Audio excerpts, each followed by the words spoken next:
ঈদুল আজহাকে সামনে রেখে শেরপুরের শ্রীবর্দীতে জমে উঠেছে কোরবানির পশুর হাট। হাটে ক্রেতা বিক্রেতাদের মধ্যে চলছে দর কষাকষি ও বেচাকেনা। 2,30,000, কয়তাছে 1,70,000, বাজার খুবই কম।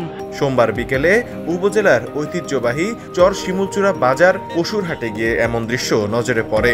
গরু কিনবেন, নেয় নিয়ে যাবেন, হাটবিনে নেয় নিয়ে গেলে জরিমানা 1,000 টাকা। সপ্তাহে 2 দিন শুক্রবার ও সোমবার এ হাট বসে। ঈদুল আজহার উপলক্ষে আছে জমজমাট হাট, প্রচুর গরু উঠছে, পাইকার পাট্টাও আছে, বেচাকেনা হয়েছে। হাটে কাস্টমার কম, দামাদামি হরতাছে, দেখা যাক কত রয়। 1,20,000 একটা গরুর দাম চাইছি, 75,000 দাম কইতাছে। ক্রেতাদের সাথে কথা বলে জানা যায় অল্প সময়ের মধ্যেই দেখে শুনে কোরবানির পশু কিনতে চায় তারা। গেল বছরের মতো এই বছরেও বড় ও মাঝারি গরুর চাহিদাই বেশি, তবে দাম ছাড়তে নারাজ বিক্রেতারাও। দাম দরে মিলে গেলেও পশু নিয়ে হাট ছাড়ছেন অনেক ক্রেতারা। 3,50,000 দাম চাইছিলাম, পরে তারা 280 কইছে। আমি পরে 3 লাখ ঠিক দিয়েছি, পরে 3 লাখ টাকা দিয়ে গরুটা বেচা হয়েছে। 12টা থেকে 1টার মধ্যেই হাটের প্রায় পুরো স্থানই কোরবানির পশু দিয়ে ভরে যায়।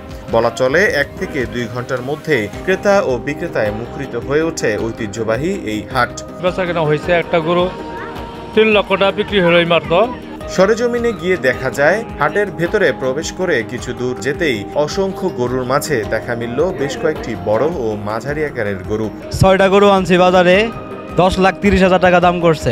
আশা করি 11 লাখের মধ্যে ছেড়ে দেবো ইনশাল্লাহ। তবে হাটে আসা বেশিরভাগ ক্রেতাদের চাহিদা রয়েছে মাঝারি আকারের গরু। এ ব্যাপারে এক পাইকার বলেন, গরু মনের মতো পাচ্ছি এবং দাম একটু বেশি হলেও গরু কিনতে পেরে খুব আনন্দিত হয়েছি। আহমেদ কৌশিক, দেশ বর্তমান।